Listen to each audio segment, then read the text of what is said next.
And we are live on the PHU Dynasty podcast. This is episode 102. Back at it again with another week 3 recap this time. Week 4 preview, keeping the series going on Wednesdays. Sean, a weird week. I feel like this was like NFL wise and fantasy wise. Just upsets in the NFL that you just never saw coming. I'm looking at you, Browns. All kinds of weird stuff going on this week. How you feeling? I almost took the cover for the Browns in that game too. I was like, everybody's on the Packers. Like It every was too money, easy. Yeah, yeah, like everybody's on the Packers. it felt like Bet the there opposite. was it felt like there were gimme games this week that didn't end up being gimme games at all. Like so, which was very interesting. So Yeah, I know like for Survivor leagues, a lot of people got probably wrecked on that Packers pick. So, uh, but anyway, there was also quite a few injuries that happened this week that will have implications to not only the starters but the backups for said players as well. So, hmm probably start off right at the top with I would say the most notable. Just in terms of the length of the injury would probably be James Conner with the foot, knee, whatever injury, lower body injury that it was. It was bad. So that means he's done for the year. Trey Benson is now set to take over. Um, so we're gonna get to see. This is it. Like for Trey Benson, like this is a really great opportunity to see if he's actually got the juice or if he's gonna just be a guy and split touches with DeMarcado.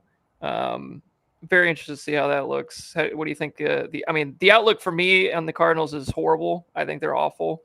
I think they're the worst 2-1 team I've ever seen. I've said it a couple times I, already. I mean, even coming into the year where they just did nothing to address the offense, that just didn't feel overly exciting after last year. Like they just spent all their capital on defense, and their defense has been good so far. But yeah, Yeah, it's just like a mediocre offensive line with Kyler, who's just, I mean, frankly, just not a very inspiring quarterback at this point. He can't, like, he just doesn't. He's limited in what he can do. And then you just throw on top of James Conner being another year older, and then the injury, and now we're looking at a not great offensive situation in my eyes. I mean, Marv is on fraud watch, so that's not great. he looks ass right now, bro's ass. Yeah, um, have you seen the nickname he's was getting? it Mitsubishi Marv? I believe. Mitsubishi Marv. That's I'll tough. take it a step further. I'll go Miata Marv. I'll go Mazda Oh Miata no, Marv. It's that's so not. bad. That's is a quarter life crisis going on. It's not good. All I know is that just in general, we'll get to Marv, I'm sure, but just in general with the Cardinals, I can't think of a least or a less explosive offense. They just don't like. I never see a bomb down the field. I never see any player with any remote speed on that team. Dortch is like a kick returner, but that's literally it. They don't have like Michael Wilson might be the worst number 2 in the league, frankly, at this point. Like he does nothing. He does absolutely nothing. He plays all the snaps and gets one catch for 14 yards a game. And it's like they don't have a third that can juice it up. They don't have like even like a Tutu Atwell would be like something. Like they just don't have that player that can do anything fast, which it just and of course James Conner's older. He looks slow. I mean, everything is slow about this team, and that's a huge issue. So anyway, we'll go to our next injury. Mike Evans, what seems to be a multi-week injury at this point. I hate when like these injuries happen because you don't really know. Like a hamstring, like he could be back in 2 weeks, he could be out 5 weeks. Like we have no idea. So that kind of hurts. Yeah, I mean the reporting that I've seen was like compared to the hamstring injury that he had last year, this one doesn't seem as bad, but it's still going to be like 2 to 3 weeks. Like, and considering they haven't put him on IR yet, I imagine that's kind of where they're leaning. But Yeah. I wanted to run this by you and the other Bucks fans in our leagues of like, do they just like because the way the rest of the division looks and them starting 3-0, like do you just kind of eat the next couple weeks and just get everybody as healthy as possible and just not play people? Yeah, I mean, this week obviously is the Eagles week. You're gonna probably give it a good go, but I mean, to me, like I don't think anybody's expecting anything at this point. So like if there are guys that are fringe worth, oh, should we play them? Should we not? To me, like I'm not risking anything else at this point. Like I wouldn't rush Wirfs back this week. I wouldn't rush Right. Godwin back. Like that's Yeah. not. If Evans was healthy, would they play? Would they play Godwin, or do they feel the pressure to play him because they need a receiver out there? Is like that's the question. I don't know if they're asking themselves or what, but like I don't know if that's the right process given where they are standings wise to start the year. Yeah, it's a really interesting question. Like to me, I've kind of learned over the last like couple months at least with these Bucks injuries is that they try to not put players on IR in case they can come back. They didn't put Wirfs on IR. They didn't put Godwin on IR. They're likely not putting Evans on IR. They kind of waited on a couple of these other injuries to really see if it was going to be bad or not. So to me, like I could see Godwin coming back relatively soon. Within maybe not this week, but the week after, I could see it because he's already on the practice field jogging around. Him and Wirfs. I think this game could be like, let's just put out what we got. Let's see if we can handle the adversity with these backup receivers, the Ryan Millers, the Cam Johnsons, the Tez Johnson. Let's see what we got. And Sterling Shepard. And if it works and we get the win, great. And we historically have been pretty good against the Eagles. So like, if not, then we take our L and try to get people healthy for the week after. It's kind of the vibe I'm getting, at least right now. Yeah, I mean that's fair. I mean, just one more note on Godwin is just like a conditioning question at this point, just because like, I mean, dislocated ankle is not something that you can just like come back and be ready to play as many snaps as he had been playing. So even if he plays like, I don't know, like what do you like? It's got to be a snap count. Yeah, that's tough to tell because like he has been doing a lot of stuff on the practice fields, I guess, at this point in terms of like conditioning and whatnot, but it's not the same as playing. And I just think like that injury in general is not going to be like, oh, we're just going to walk right back in and be good. Like I think it's going to take a minute.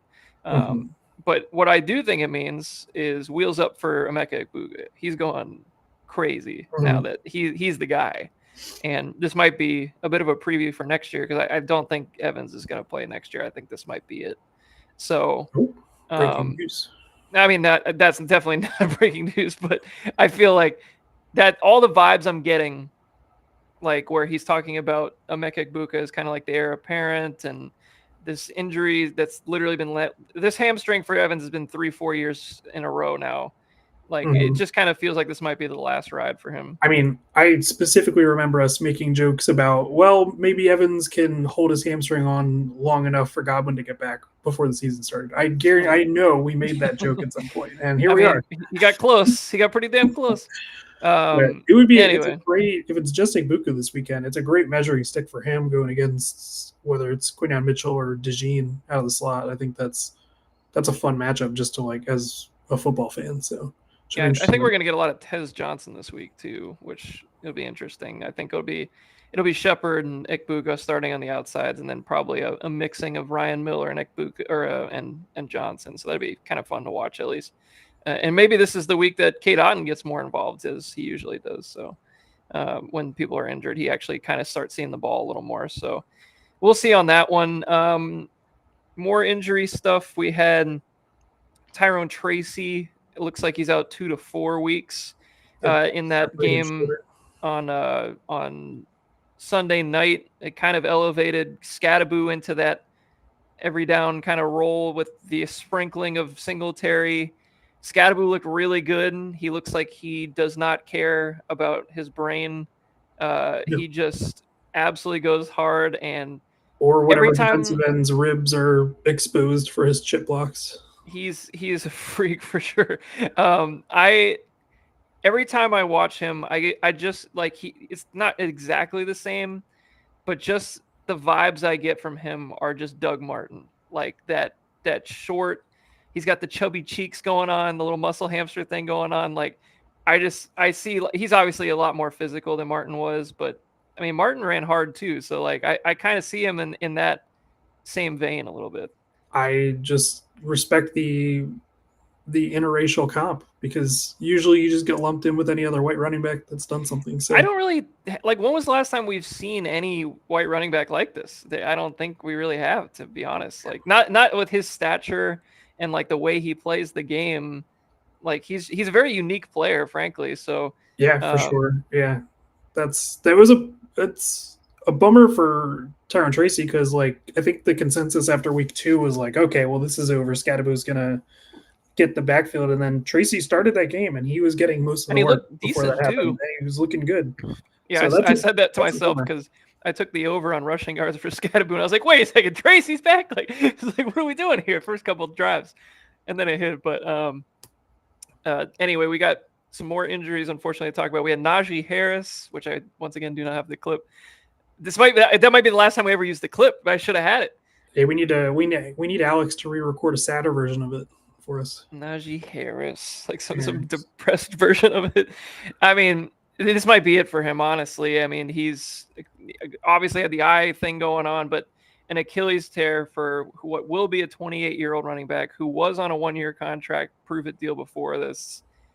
Even if he does come back, he's not going to be a starter at any point. I think he might be done. So did you see Justin Herbert, the absolute savage, just jump right over him and finish the play? After I did not see that, but that guy's also a savage.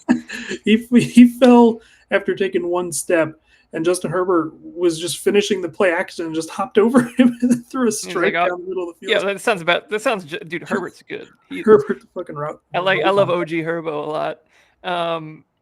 All right. Any other injuries of note? Did I miss any? I know there's another one, maybe or two. I mean, we could talk about Russell Wilson's injury of he sucks. He stinks. Which is it's. I don't think the NFL has ever seen a guy go from throwing 450 yards and 4 touchdowns or 3 touchdowns to being benched in this 2-week time span. I can't remember anything like that before, but he looked so bad. It's impressive. I mean, he was leading. I mean, he's technically the leader in passing yards through 2 weeks. Unbelievable. So.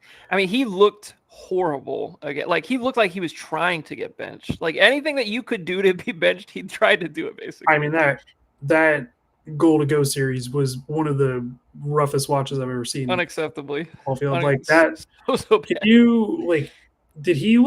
Has he played himself out of a Hall of Fame jacket over the last 3 years? I mean, ever since he left Seattle, there's been absolutely nothing worthwhile to talk about. Like he's just been not good. Like, I mean, even at the end of Seattle, he wasn't even that good. So, I mean, like literally since the Super Bowl, doesn't feel like a much of anything. All right. Snap call. Him, Stafford. Who would you pick first at Hall of Fame case? I would take Stafford, I think. And I agree. I think you have to because of the longevity. Like he's been producing at a high level longer, and he also has the Super Bowl. And I just think and he was doing more with less as well, which back in the day, he had nothing to work with. So sure. I feel like he deserves it definitely over. I'm not putting it. He's in the Hall of Very Good for me. He's not in the Hall of Fame. I would agree. That kind of transitions to Jackson Dart. What are you expecting? His schedule stinks coming up. There was no good place. I mean, I thought that they might be able to sneak. I don't even know when the bye was, but maybe just wait till a bye or some cream puff schedule game, maybe the Bears game. But they can't wait that long. I think a West Coast team coming east, and you have Andrew Thomas back, and they don't have Khalil Mack. I guess is as good as you're going to get looking at that schedule. Good though, but the Chargers they're so such a sound defense, and they're a swarmy type of defense. They are just 11 guys to the ball. Here's the thing. I think Dart's going to be good. I have this wrong. I didn't feel this way coming out of the draft, but there's something in my gut that's going to be I think this guy might actually be good. So, I mean, what I saw, at least in the preseason, it looked decent. I still think Dable is good as a play caller and a coach. I think it might work, even though the schedule does absolutely suck to start. I vaguely remember comparing him to a Bo Nix, but touch more athletic, but a little less arm. than Nix. Yeah, I think the RPO thing is styles. going to be good for him to start, and I think it's just good for the offense to do something different and creative. My thing with Dart is there's going to be some horrible plays mixed in. There's going to be some just bonehead. Oh, he's got some Will Levis. There's going to be some Winston Levis stuff going on, and was it the Florida game last year in college where he just imploded? There's a couple of games. He had at least a couple that were really, really bad last year. So like I could, especially against these good defenses, I don't know if it's going to work out right away, if not at all this year, really. But there's just something like he might work out. Like I can just kind of feel something like, oh, this guy might have the it factor that even if he has a couple of bad games or plays a couple of tough defenses, I don't know if it's going to get to him as much as it would another quarterback. There's something like the moxie of him that might actually be more set to play in New York, I guess. So yeah, I mean, there's no reason with the players that they have on offense where he's going to need to really be holding on to the ball that much when you've got a Neighbors, even like Wandale can get open quickly just with his speed and agility, and like even like Theo Johnson is like one of the most athletic tight ends to come into the league in a very long time. So like they've got guys that with the ball in their hand they can make a play. So he's got that going for him. It's definitely not a team that's like void of talent like it was previously, like before, like over the last couple of years. No, so they got guys to throw to, and I realistically, this is Dave. I mean, Daboll's got to save his job.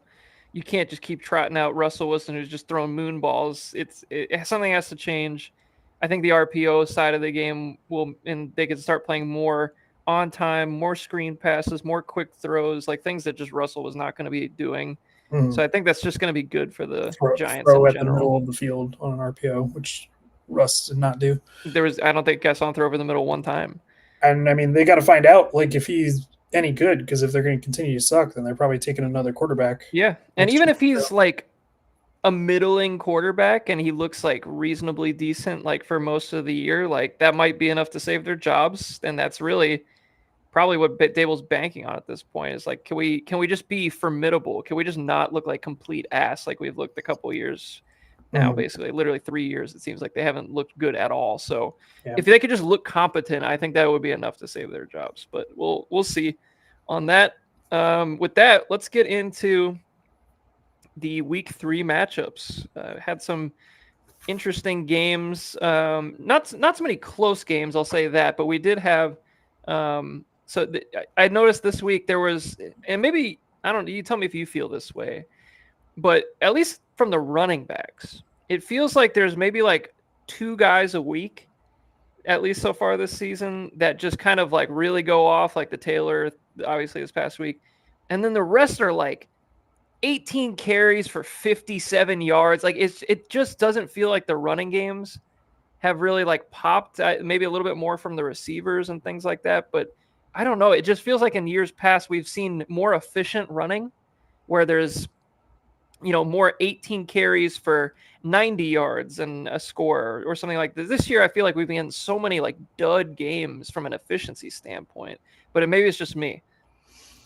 Yeah, I don't know if there's any particular like trend out there. It might just be feels that way. Kind of the way it's going or how it feels right now. I mean, I can speak to James Cook has been good the first 2 weeks of the year. So I mean, perfect example right here. Christian McCaffrey, 17 for 52 against an Arizona defense. Obviously had a zillion catches this week, but yeah. I mean, it's just like stuff like that. Makes sense to me because it's so much easier to just completely swarm on him when there's no Kittle, Mac Jones, and your offensive line is not very good and you have a backup quarterback. So like, I mean, it's him and it's Pearsall right now, and like that's really it. Yeah, I mean, their offense is very depleted, to say the least. And this year is the first year where I've watched, and Trent Williams just doesn't pop to me on film. I mean, he's old. He's right. Really I'm saying, but like up until this year, like he was just so obviously like the best guy on the field whenever. Yeah, I mean, now it's at some point it's got to. He's just a good tackle as opposed to like the all dominant. Yeah, I know what you're saying. All right, so let's start with this first matchup. It's the Armadillos versus the Plague. Armadillos take down the win 148-112. pretty close to the projections. That Plague actually had a nice little week this week. The I'll say that. pesky Plague. They had a nice little week. Starting at the top of the quarterbacks, Danny Dimes just keeps it going, man. He's been fantasy-wise hasn't been anything super special. The first week was pretty good with a couple rushing touchdowns, but the last couple of weeks slowed down a little bit. But he's just playing good ball, man. Like, he's just playing good ball, and he's the number 4 quarterback this year already, which is just crazy. Like, he's had a top 10 finish in his career. I think was it 22 or 23. Yeah, let's scroll down. Yeah, he did in 2022 he only threw for 15 touchdowns that year. It was all rushing touchdowns. Yeah, he had 700 rushing yards, 7 touchdowns. That'll do it. But, just an interesting guy this year, man. For this team, at least for the Plague, I mean, looking at their quarterback room, it's Dart, Flacco, Stafford, Mac Jones, and Daniel Jones. Like, having Danny Dimes playing reasonably well at number 4 quarterback for the year so far, that's actually a nice little boost for the Plague looking forward. Because if Jones actually keeps this up, which I don't have any reason to believe he's not at this point, other than when he plays some decent defenses. I mean, they took it to Denver, and at that point, I was like, okay, I feel decent. Yeah, like at that, he did. That's a quality defense. So to me, he's 28. He's shown that he could do it before at a reasonable level. Like the Plague might have something here. I mean, it might not be, ideal, but talking to Alex cut him in 2022, Dan's had him ever since, and it might actually work out here. Is this the biggest reason for why Brian Daboll should lose his job? I mean, this is definitely one of them at this point. I mean, obviously the units are significantly different, but better coaching overall. It's just hilarious that they let these guys go, and they're amazing everywhere they go. If Malik Neighbors ever left New York, he'd be the number 1 receiver in the league. Yeah. Anywho, that's Danny Dimes, pretty good. Jalen Hurts, a nice week this week, actually throwing the ball this week. That game was crazy. They were horrible in the first half. They tried something new. They threw the ball. And you got 4 total touchdowns. That's the Hurts that I want to see every week if I can. Obviously, that's not going to happen every week, but he's been very good. He's the number 5 quarterback this year. This was his best game so far. McCaffrey, we talked about a little bit, just not super efficient, but he really is he's their entire offense. He had 27 touches. I mean, they don't have a whole lot of other stuff other than Pearsall right now.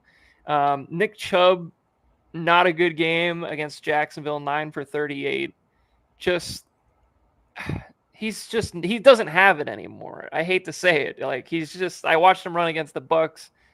He doesn't have the juice. It's gone, basically.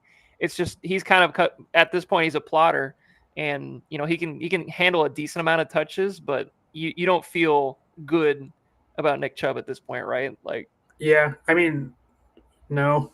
Woody Marks's snaps have gone up every week to start. And he looks good when he gets the touches. So yeah, he does have that juice. So we need to quickly see over the next few weeks how that kind of keeps breaking down. Speaking of Marks, and just like this Houston offense is awful. They are terrible. Most interestingly is that they, like we talked about last week, they have all these rookies who show the juice, and they don't play them. It's like, why isn't Woody Marks getting like legitimate touches? Like, nothing is working already, so you might as well try some stuff and try some different things.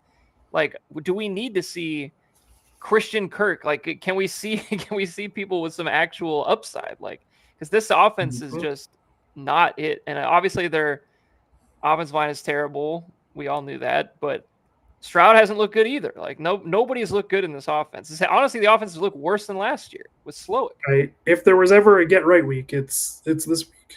That's very true. Playing Tennessee, so yeah. Anyway, Achane kind of doing Achane things still at this point, just getting his 10 to 15 carries a game, roughly 4 yards a carry, something like that. But then just catching a zillion passes, all the checkdowns in that Thursday night game. I don't see any changes here for Achane. It's just kind of what he is. Like a very safe RB2, like quality RB2 at this point. Yeah, I mean, he's just going to pretty much get you that floor of basically 9. I feel like somewhere between 8 and 9 is the floor. And then, of course, he always has a chance to to bust one open for a long play. So he's just Mhm. such a good receiving back that no matter what, even if Ollie Gordon starts to eat into touches around the goal lines, like he's still going to be fine. So good RB2, like you mentioned.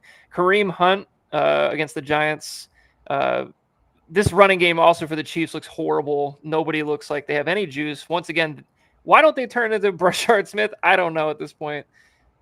I I I don't know. I even like why not just see what Elijah Mitchell can do Anybody, like without just being any. biased towards my own team? Like, why are we? What are we doing? What No, are we I mean doing? like this bias aside, like there's you watch the game, Pacheco doesn't run forward anymore. Hunt is just not good. He has no juice at this point.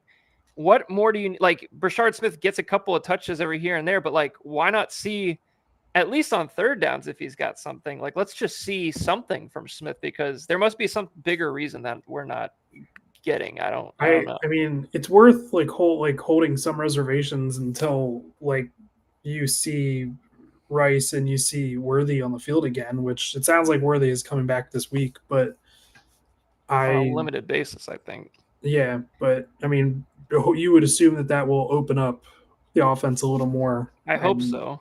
but I mean, This running I game agree. sucks. It's not. It's not. There doesn't feel like there's a lot of talent in the backfield right now. The Chiefs in general just don't feel good. They won the game, but just that whole game didn't feel good either. Like, yeah, can't wait to see him in the Super Bowl again this year. yeah, I hate it. Justin Jefferson, 5 of 7, 75 yards with Carson Wentz. That game was over in 5 minutes. That one was so bad. That one in the Saints game this week, where like literally you could have watched 3 plays and knew the game was over. 75 yards with Wentz is about all I can ask for, frankly. Yeah, So I'm I happy mean, with that. I'm Wentz looked fine. I mean, he's O'Connell's going to scheme up like whatever first read that's going to make him look good, and as long as he doesn't have to play from like behind or play in a negative game script, I think Wentz is going to be just fine. Probably better than McCarthy was going to be.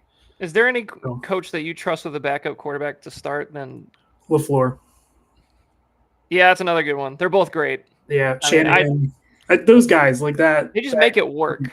Yeah, But those guys I just don't find really a way. think Mac Jones is like awful. I think he's like a pretty high quality backup quarterback in the Yeah, NFL. he might have a little Sam Darnold in him. He might be like a career resurgence guy, maybe. Who knows? I mean, he was in shit situations in New England, and then obviously Jacksonville. I mean, everybody got fired at the end of last year, so Yeah, I mean, what some are you supposed to stability do? is always Doug great. Like that's like Peterson.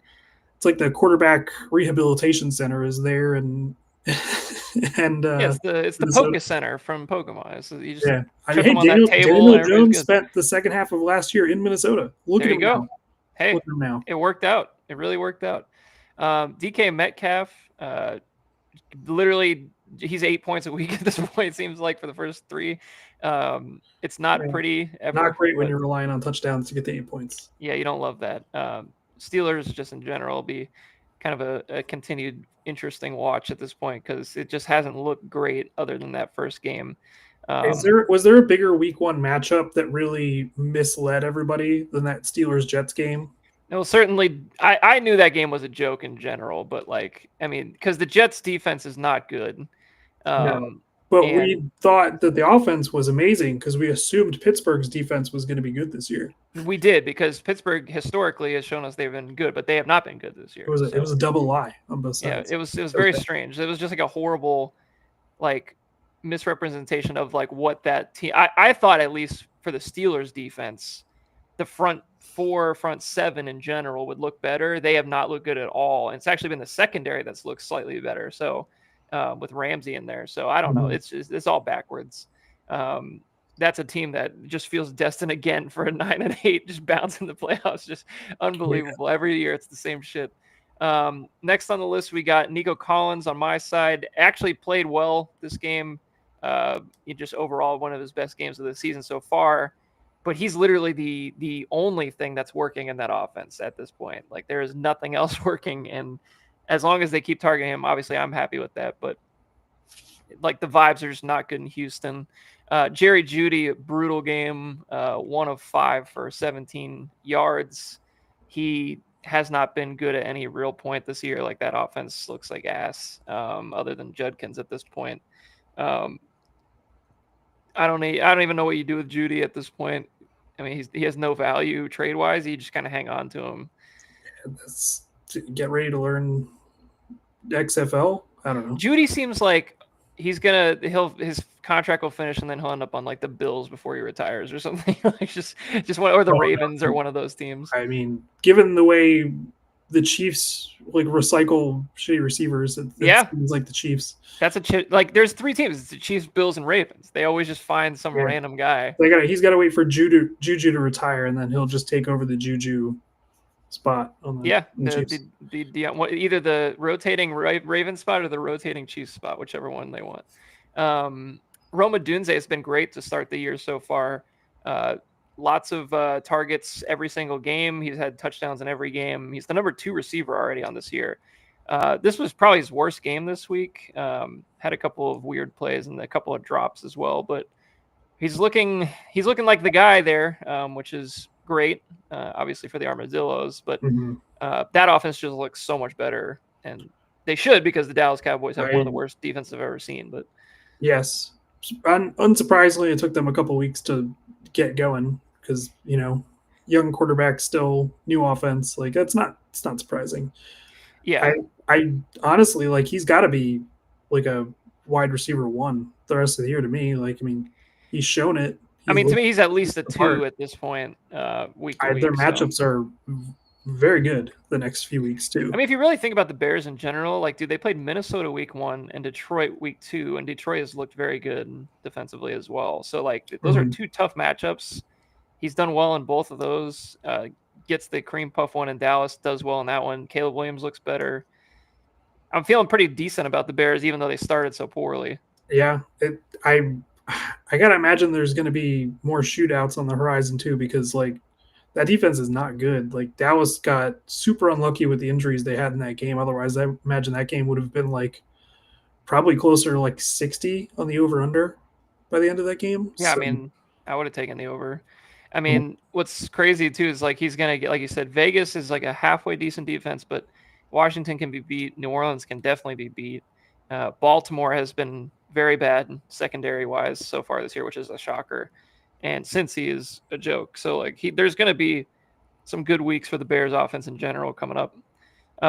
Moving along, Josh Palmer, not a good week. Just 1 catch for 5 yards. Nothing to talk about there really. Bowers, 4 of 5 for 38 and a 2-point conversion. He still doesn't look full speed to me. I kind of wish they would just sit him, but they're not going to. Yeah, I mean, from what I've read, it's going to be like he's not really super risk of making it worse, and it's just like in the next couple weeks it's going to start to ramp up and feel better. So that's what I'm hoping. Just kind of dealing with it until then. But I mean, you can't not play him. Nope. Unfortunately. And what's weird because like part of me wants to play Kincaid because he's been very good to start the year, but it's like can I bench him for Bowers? Can I bench Bowers for Kincaid? I don't think I can. Yeah, then Kincaid hits you with the goose, which he's gonna have the 2.3 on the game I start him. So, but Bowers in general, also too, Mayer was very concussed after a kick return. I doubt he's gonna play in the next couple of weeks, so that should even boost him even more. So. Not that he needs to be boosted more, but Turd Ferguson on the other side. What a fight. Dude, that guy looked tired. He was every time I watched that game and I looked over, Turd Ferguson was making a catch for like 6 yards. I was like, dude, this guy is just exhausted out there. 14 targets. PPR legend, Turd Ferguson. PPR, he was right there. He was right on the doorstep. 14 for running backs and tight ends, 18 for receivers. That's always been the number. Yeah, great game for Ferguson. Should continue, frankly, with no CeeDee Lamb, so fire him up. Chuba Hubbard, solid game overall, no touchdown. That was a touchdown in that game, did he not? He sure did. Yeah, he did, which was a bit of a bummer, but just solid game overall from Hubbard. Nothing really crazy there. Romeo Doubs, 2 for 25. Kind of been ho-hum to start the year. Nothing crazy as well. Pickens 68 and a touchdown, which is the exact same stat line as he had the week prior. I thought that was fun. Same targets, same touchdowns, same everything. So if that's the standard, I'm okay with that. But it feels like his numbers should even get better now. People have been saying that about George Pickens forever. He's just the model of consistency every week. Yeah. He had his patented crash out this past week, which was exciting. Just here's the thing: is I heard this on the Footballers, and it totally made sense to me. Does any receiver have more to gain in the next 4 weeks than George Pickens? This guy, if he just goes and balls out, he could make so much money because this is his chance to prove like I can be a one, I can take the whole load. I can do everything that you are asking me to do for this dollar amount. Like this is his shot to truly make the cash flow. So I'm hoping for great things for the next 4 weeks, but we'll see. I just don't trust him as far as I could throw him. So anyway, Michael Pittman has been very solid this year to start the year. Has there ever been a higher sell high moment for a player on a bad fantasy team? Like for Dan's team specifically, yes. This feels like the time to. He feels pre-traded already. Yeah, this feels like we just we triple upped after being a short stack in a poker table. We should probably go watch some games at the bar now. We should probably get up from the table. So that's how I'm feeling about this. So, but he's been very good, looking very efficient. This is the Michael Pittman that we remember from a couple of years ago. So, he's a solid player, and he's wide receiver 12 to start the year. Jaylen Warren, this is another one of those like inefficient backs I was kind of mentioning. He has not been good running the ball at any point this year so far, very inefficient, but this line is doing him no favors. He is absolutely owning the snap shares though after this last Sure week. is. Yeah. He's Caleb Johnson is off the radar at this point. Unbelievable. Like why he's cuttable in redraft. I know. I know. But I haven't cut him yet. I'm committed. Hey. I don't understand like why we take these skill players in the top 100 and then we don't use them. If you're a defensive player that you get drafted in the top 5 rounds, you're going to be on the field. Yeah, I don't understand it at all. And I still, going back to the draft, everybody was like, "Oh, Caleb Johnson, great fit with the Steelers." I'm like, I don't think it is because he's a build-up running back. He needs the speed to get going. That's never been the strong suit of this Steelers team. They're not good at giving him a runway. They've never been good at that for Harris. They haven't been good at it for Warren. So like, I never thought the team fit really. It sounds good on paper. Oh, they need a power big running back. Here he is, but he's just not that type of back. Like he needs that runway, and I don't think they could give it to him. So I mean, that combined with the fact that he's not trustworthy because he's making boneheaded plays, like it's just not working out right now. It's just, and for Warren, I mean, they're going to feed him the ball, but they're not blocking for him either. Though his best run last week, he had to dodge like 3 guys in the backfield to even get like the 8 yards. Like it was, I watched the film on it yesterday and I was like, what the hell? Like this line just can't block anybody. And it's mostly because the scheme, like honestly, I don't love the scheme right now either. It's just a lot of like bootlegs and stuff, and they're not really scared of anything down the field. So I don't know, not a fun time for efficiency, but he is getting all the touches, which is nice. Kayshon Boutte, he's gone down pretty much every week. Last week he was, propped up by the touchdown, but this is just not really a passing attack that I'm like loving too much in general in terms of fantasy. But Hunter Henry did have a nice week. I mean, there are yards out there every week. Let's see. I pulled up Stephon Diggs. Like he's done nothing as I predicted because I just think he's done. May's got 287 week 1, 230 and 268 passing yards through 3 weeks. I mean, those aren't nothing. I think they're just getting so spread throughout the entire team that it's. I mean, Demario Douglas has done absolutely nothing. I'm trying to like click around and just see like where these numbers are going. Like Mac Hollins has had a little chunky thing. The running backs and the tight ends are just siphoning so many of the yards. Yeah, I mean, look at Henry. Tons of targets. Between the 3 running backs, they've got a good amount of the yards too. Yeah, let me look at I know that Hooper was even involved this past week. I know. Yeah, 30 for 20. I know Ramondre had like 80 yards receiving in like week 2, I want to say. So like they're just getting siphoned everywhere. And like this team has no, like even like Boutte out there, like it just feels like there's no vertical, like there's no vertical threat on this team. It'd be a shame if they had like a player that I don't know was really good at release off of the line of scrimmage and getting like downfield. I don't know who that was or who that could be, but there was just a trade made in the redraft league between Christian and Mike. It was Justin Herbert for DK Metcalf. Straight up. Wow. I don't know how I feel about that. Who the hell is Christian starting at receiver in redraft this week? I don't know. Look at his team real quick. Look at his team and my team. You want to talk about bust central at receiver? Listen to these names. I drafted 3 receivers thinking they were all going to be studs. Brian Thomas, Drake London, and Ladd McConkey. Those were my 3, and they have been horrid. None of them are in the top 40.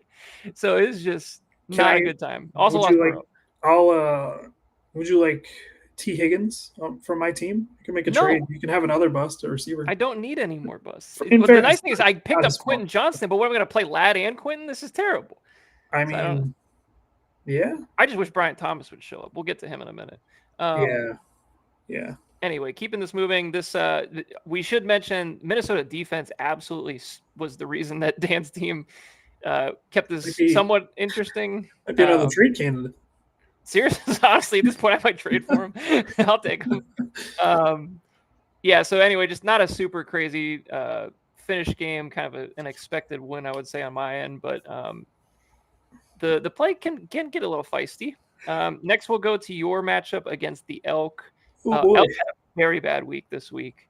They did. 82 points to 134. Lamar Jackson continuing to do Lamar Jackson things, literally 30 points a week, tons of touchdowns. It's always good. He's great. Not much more to say there. Chase Brown, though. It's tough out here, man. Poor guy. That's one of the worst stat lines I can remember. 10 for 3. That's tough. That is really bad. I believe the advanced metrics for him are just like literally it's like him and Genty like are living in the same apartment right now of like they are getting hit behind the line of scrimmage almost every single time they run the ball. It's tough. Yeah, I mean there's and probably gonna say the same for Warren at this point too. Yeah. I mean there's just a lot of these, like, once again, this is another team, another running back where it's like the efficiency just like isn't there. It feels like a lot of these guys this year. Brown, I mean, like at this point, can you even start him? I don't even know. Like it's I'm not starting him in Galactic anymore. I'll say that. His schedule is pretty good the second half of the year, and I am gonna have to rely on the fact that he has played what I think are projecting to be 3 of the better defenses in the NFL. True. Yeah, that's very true. So, not that it gets any better with Denver, Detroit, Green Bay the next 3 weeks. So, Jesus, what a schedule. So that's not great. Tough. But the second half of his year is much better. So we're going to hold on, and we're going to believe. Hey, the good news is you do have Jimbo there. Depth is for. Jimbo, great week again. He's been a stud to start the year. Absolutely excellent. Number 2 running back. Put a little bit of money down for him as offensive player of the year today. I mean, he's what better way to jinx your fantasy player than to put actual gambling money on him? Yeah, when you double down on that, that's. But I don't know if I can pull that off. Look at their schedule the rest of the year, though, Eric. New Orleans, New England, Atlanta, Carolina, little Miami in there, little Tampa. Tampa's not a good one, but pretty damn good for most of the year. It's so soft. They're gonna win. I think they're gonna win 15 games this year. There's not many games right now that I would point to that and be like, yeah, that might be a loss. Like, really, honestly, Kansas City, maybe Tampa. That's kind of it. It's just maybe Philly. Yeah. I mean, so maybe like 3 or 4 losses there, but like, yeah, I thought week 2 at the Jets after watching week 1 was a little bit of a trap game for them, but like they just kicked their ass. So they smoked them, and that team just looks good right now, like you were just saying. So over to the other side of the equation here, Ashton Genty, as we mentioned, another just like one of these games where it's like 17 for 63 is just nothing crazy. It's just no catches though is absolutely insane. That's not what I was expecting at all, and that was a huge miss for me as far as like projecting him out. I will say, did you see the clip of his pass pro rep? I mean, no, it was the worst. It might have been the worst I've seen ever, honestly. He just didn't give a fuck. I don't think he cared. Like it wasn't even that he tried. He just like didn't try, which is even more concerning. Yeah. I don't know, dude. I have you ever heard anything like personality wise that was like he's kind of a shithead? Not to my knowledge. I mean, I always kind of thought he was like I pretty straight along the Yeah. line there. I mean, So I've seen a couple of clips recently where I'm like, huh, that's a weird answer. he And I'm has made starting some to like interesting answers, yeah. so And I'm I starting think to wonder. leading up to like the Heisman stuff last year, I think he said some like kind of cockier type of things. Mhm. I don't know. It's obviously way too early to judge him, but like Yeah. this It's is like, how do you not have a catch? Like that's crazy. don't have any opportunities to when Gino won't throw the ball like shorter than 20 yards per No, he attempt. I loves mean, slinging it around there, which I do appreciate. you really respect it, but god damn it, just dump Just, the ball off every yeah, once in a just while. at some point you have a great receiving back. Might as well use them. You know who's one of the best check down quarterbacks of all time? Tom Brady. Oh, he loves chucking He was down. pretty good. Remember Joe Flacco? You know who's a Like peak Joe Flacco? minority owner of the Raiders? Tom Brady. I sure do. They Why should not talk. just? Yeah, they should have a conversation. Kyron Williams, good game. 94 yards on the ground, pretty efficient as well. The Got the revenge. receiving touchdown, little revengey against the against the long gamers here. So that's a nice one. Moving down to the receivers, we finally got the Eagles passing game for Devontae Smith. Took a little while, but we got it finally. I feel like they're probably going to have to go back to the well against the Bucs because the Bucs have one of the best run defenses in recent memory. I actually heard a stat today that over the last 11 games, the Bucs have let up the least amount of rushing yards in NFL history during that like an 11 game stretch, which is just crazy. That's pretty good. We'll see. I don't know if Lane Johnson is playing yet, so that would be a tough one. That would be good because, I mean, the Who's edges the have back? I don't been even know. good in Tampa as far as pressure goes so far this year. Yaya's been really good. They're not really sacking anybody, but they're getting home. They're getting Mhm. close, which is good, I guess. But yeah, Diaby's been very solid. He was great last week. What else we got? We got Amon St. Brown Ho hum. doing his Amon St. Brown things. Maybe not 3 touchdowns this week, but very good game. Interested to see how he plays against Cleveland. Cleveland's defense has been pretty good this year, so I can't wait for another year after this one where they say he can't keep scoring this many touchdowns as a undersized or smaller slot player. Like, okay, dude. I mean, look at the finishes. I mean, it's third overall, first right now. Like, what else can you ask for? He's 20. He's only 25 still. It's crazy. He's a great player, and like when you watch him play, even when they're not throwing it to him, he's blocking his ass off. He looks good on every down. I don't know. He's just one of those guys that's just like you don't have to worry about him at all. Drake London, you do have to worry about because did Michael Penix look like ass? Have you seen like the Falcons are back to basically telling everybody in the league what they're about to do on every play? Sure did. I was going to bring it up. I'm glad you did. Go ahead. 92% of plays. 92% of plays that they are under center, they are running the ball. If they're under shotgun, they're basically throwing the ball. So like they have taken a huge step backwards in terms of just like overall offensive scheme, which is not good for anybody. I thought we were just doing this last year because Kirk couldn't move. I didn't realize we were just inept. I think we just suck at our job, Zach Robinson. Like he did some good stuff in the second half of last year too. It's so weird. I said it before this season started that I think Raheem was going to get fired. I didn't believe in this coaching staff. I still don't believe in the coaching staff. The fact that they had to go into the media today and say that Michael Penix is still the starter is absolutely ridiculous. The way that was it Raheem that was talking about this with the media? I believe so. Yeah. Like the way they talked about, well, Kirk got himself benched last year. Like he said, why are we taking shots at Kirk? Yeah, he didn't like. Why are we even saying any of this? All Kirk has done is be a good soldier and done everything that has been asked of him since the switchover.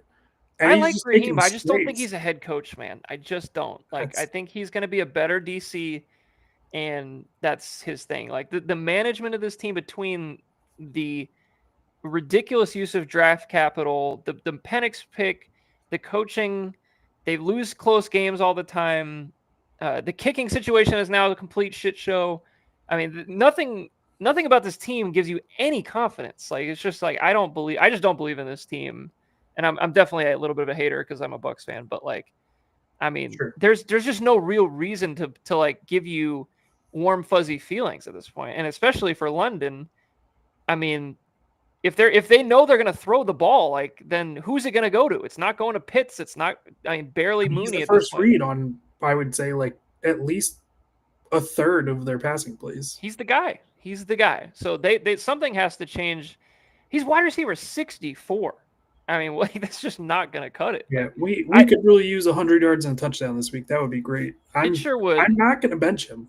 So I'm not benching him in redraft. I can't do it. So it's between. I mean, we can bond over that, I guess. Emeka Egbuka on the other side of things has been great, absolutely awesome. He looks the part. He's making crazy catches. Should have had more points. He got robbed. He got absolutely robbed, as we mentioned in the group chat. Like, I'm going to be sad when Evans retires, but man, do they have somebody like ready to rock, bona fide superstar coming up? Which all of us at the draft were. When we were watching at James's house, we were all like, "Oh my god, like what kind of pick is this?" We were confused. We didn't know how to feel. Jason Light, I've just learned just to not question Jason Light. I think we're at that point. So. I've got a fun one for you. Given the Evans injury, rest of season, which receiver are you taking, Egbuka or Odunze? Oh, I'm taking Odunze, but okay, all right. But I just think it's more because of when Godwin comes back, there might be a little bit more of a challenge in terms of like they do kind of play the same type of role, if you will. Okay, so you feel good about Godwin still commanding a bit of a target share once he's back? Yeah, like I don't think he's just gonna go away. Like that's the thing is like I feel like the general sentiment around the media and stuff you'll see on the fantasy circles is that like Godwin is just like an afterthought at this point. They gave him $80 million. He was great. He's come back from injury before. He's a good receiver. So like, and he's not like decrepit. He's 29. So right. I think he's going to be fine. In my mind, the rest of this year was basically like a just keep ramping up, and by next season we'll get Godwin maybe not back to what he was pre-injury, but like in a good space. Yeah, which seems logical. Now, like this season for Godwin, like is he going to go off and maybe is he going to take a little bit to get going? Sure. But I still think Egbuka is going to have a role no matter what. I think he's a better outside receiver than Godwin is at this point, because Godwin has always been kind of that slot guy. Whereas we've seen Emeka Egbuka do like literally this whole last game he was playing on the outside and it was awesome. So yeah, well, I mean, Godwin was definitely a comp for Egbuka. Oh, for sure. In the league, so just rock solid. Yep. Superstar player for me. He's probably my next Bucks jersey at this point. Moving on, we had Devontae Adams, who it felt like watching Red Zone. It felt like he could have had 4 touchdowns in this game. Like it felt like there's a couple other spots where it's like, oh, they target him again in the red zone, just didn't hit for 3 touchdowns, but still got the 56 yards and a touchdown. He's been great. Puka's been great. After he caught that touchdown, he basically got the Quignon treatment, and they made Quignon travel with him the entire game. And yeah, started to get less efficient. Quignon's really good so far this year. Yeah, he's great. I didn't even know he had a hamstring, so that's news to me. It's Wednesday. It's vet day. That sounds like veteran rest day to me. Ted McMillan, a bit of a down week, but they were just controlling this game pretty much since the start, so they didn't really have to throw it too much. But yeah, he's really good. He seems really good. Yeah, I think I'm taking the L. Yeah, I mean, like I didn't hate him as much as you did, but I mean, I didn't hate him. I still thought he was a first-round receiver. Yeah, we thought he was in the Pittman tier. Yeah, my comp for him was Cortland Sutton. So, and he looks better than that. So yes. So I think we could say that at this point that we probably were a little off on that one. So Tucker Kraft played banged up, didn't really do a whole lot this game. I learned who John Fitzpatrick was this week. Apparently he's been in the league for like 4 years? Apparently, but I saw him catch 2 passes. Like, who's that guy? And then I was like, oh, surely Luke Musgrave must be hurt. No, he's just bad. he just doesn't play. So I don't know. Like he must be one of the worst tight ends in the league because like from his draft That's just capital, one problem, Happy. You're not very good. he's terrible. He's terrible. I don't That's get funny. it. Like that was a huge miss on mine. I thought he was gonna be good. Tyler Warren didn't really do a whole lot in this Yeah. game. It's just the Jonathan Taylor show. Seriously, I mean, he didn't really have to do anything. Like that's the thing is like some of these games like you don't have to. Everybody can't contribute. So, let's see. Next up on our list, we got Javonte Williams. A couple good games to start the year for sure. A little bit of a slower game this past week, but they definitely had to throw it more. He looked great when he was running the ball. Like, he is the best. Every time he gets the ball, it feels like 6 yards. He like just watching him, like it is night and day compared to Denver last year. So really glad I didn't cut or trade that guy. Nope, pretty good. But really worried for the next few weeks for him because he's got a tough schedule coming up. Well, it's not even that. It's Cooper Beebe and whichever Tyler it is out. Yeah, I can't remember if it's Guyton or Smith. It's one of those. It's the rookie Tyler. Oh yeah. That's So yeah, and then Tyler Guyton stinks, so that's not great. Yeah, he's not good. So anyway, let's Olave. We're not going to spend too much time there. He is a PPR scam, though. I'll say that. 14 targets. Oh my god. Neighbors, just I mean, that game was just a disaster. And so I'm not going to pass judgment there. Alvin Kamara hasn't really. I have him in one of my leagues. I'm like, I got to keep starting him. He's getting a zillion touches, but you're going to get games like this where they're just in a bad game script and they're just not going to function. And this is one of those games. It's really hard to take anything away from a team going to Seattle. Like that defense. Yeah, it's one of the better defenses in the league. So there should be better games ahead. But yeah, tough out there for him. Dobbins, good game for sure. He's been great all year so far. Yeah. I mean, he's working out this year. I frankly have not been following along with RJ Harvey. It doesn't seem like he's doing anything though. I obviously am following it very closely, but essentially this last week it thinned out a little more where it was just him and Dobbins basically playing and Tyler Bidet. I don't know how to say it. I've heard it multiple ways, which is hilarious, but I don't think he really played or he didn't have any touches. So if there was ever a week for RJ Harvey to pop and gain some more traction, you would think it would be against the Cincinnati defense. So you would think we're gonna be watching. We're gonna be watching closely, as Palpatine would say. We will watch your career with great interest. And then Ladd on the other side, boy, hasn't been good.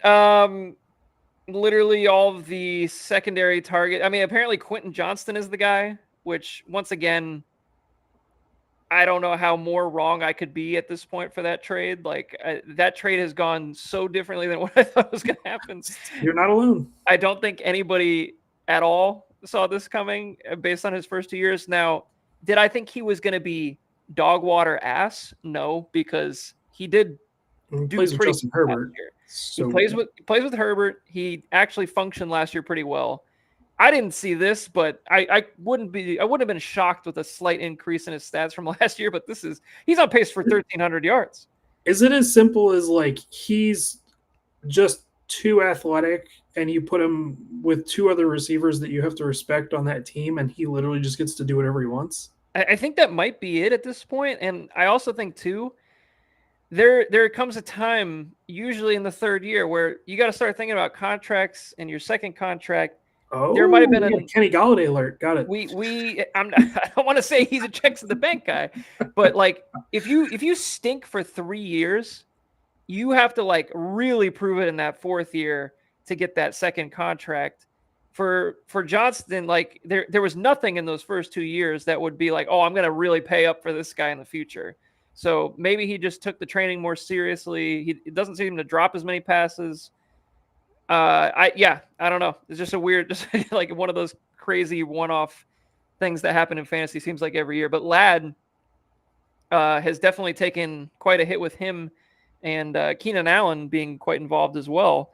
I think things will correct itself at a little bit in terms of like where we had people drafted and pegged before the season, but This is going to be a weird year for the Chargers receivers. I think nobody saw this coming. So Agreed. very strange. All right, so that's that game. Let's go to our next matchup here.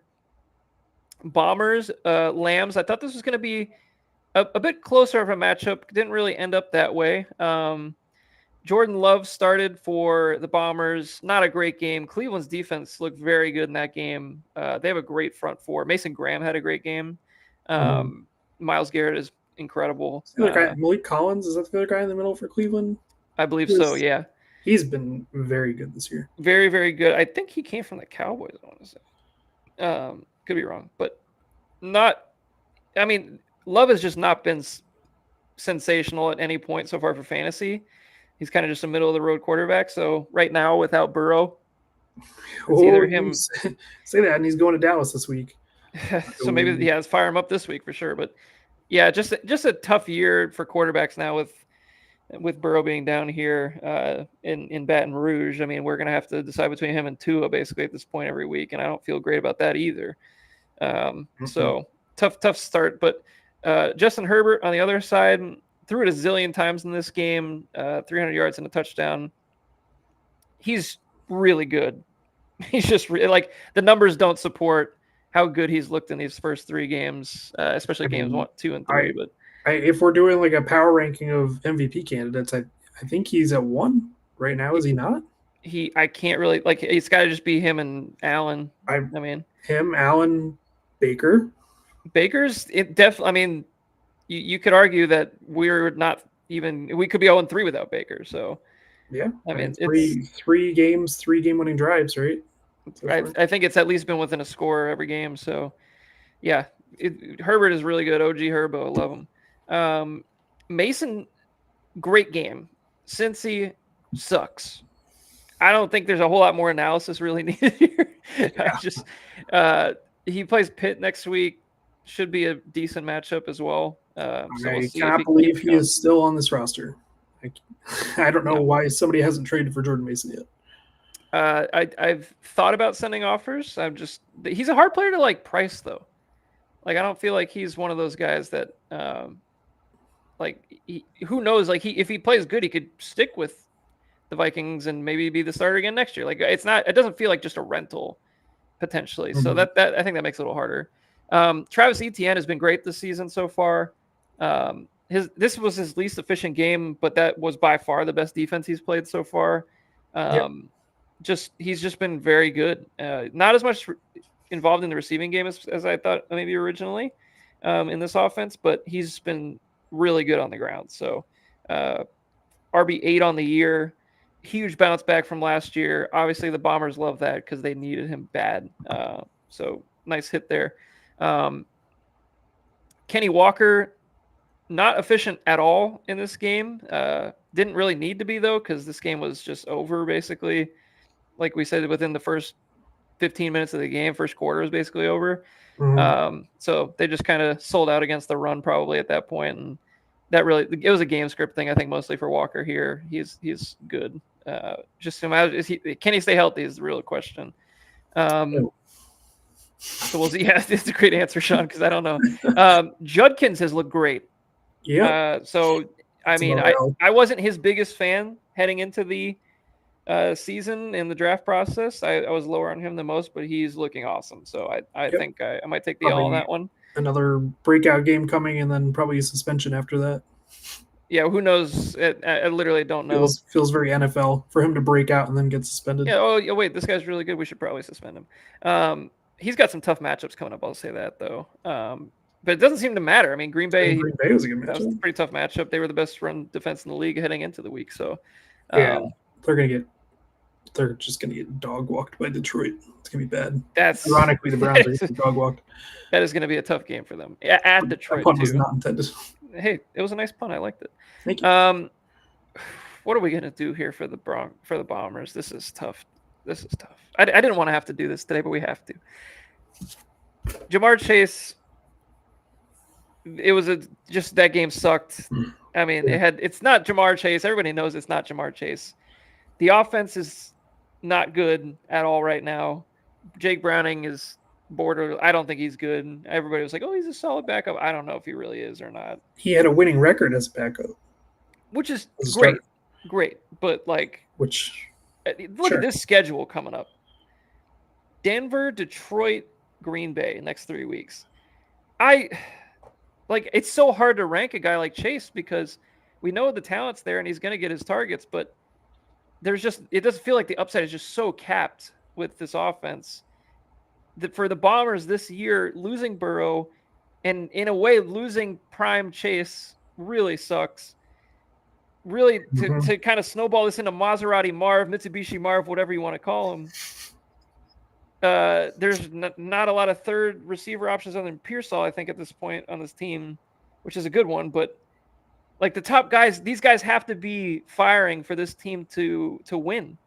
And right now they're not firing. So it's like, I don't know what the direction like for this season. Obviously he's definitely in the hunt and he's literally 2-1, I believe, at this point. So like, I mean, it's not like he's out of anything, but that's the tough part. Like he's in a playoff spot right now. Like I know he's winning games. So it's like, what do you do here? But yeah, there's just a lot of dud guys right now, which is very strange. And losing top end Burrow really hurts too. So it's going to be an interesting next couple of weeks to see how things keep progressing for the Bombers, especially the receiving core. But moving over to the other side, CeeDee Lamb, we didn't really talk about that injury, I guess, but that's a tough one.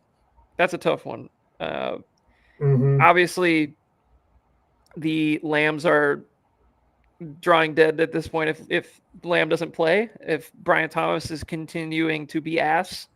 Keon Coleman's hit or miss at this point. Like, this is looking pretty bleak for this receiving core right now. I will tell you that I made a trade offer for CeeDee Lamb this week, and I was very swiftly told that CeeDee Lamb is not on the market. I was told he was a franchise Lamb, so I've never thought about him as an acquirable asset. Shots you don't take. Hey, listen, I love the hustle, but yeah, I mean, he's the Lamb of God.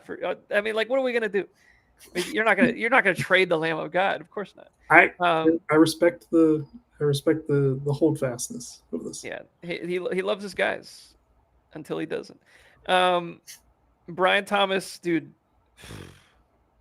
I mean, he had that one government bailout catch this past week for 40 yards. He has been horrible. And yeah. I don't know how we went from a 1,300-yard Brian Thomas to this. Like, I don't know. Like, it's not. I know it's not like he's not getting targets. He's getting the targets. He's dropping passes. He doesn't look comfortable.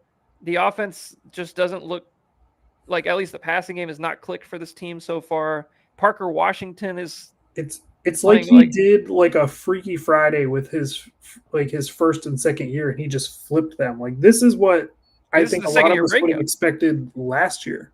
Yeah, this is receiver. This is bad.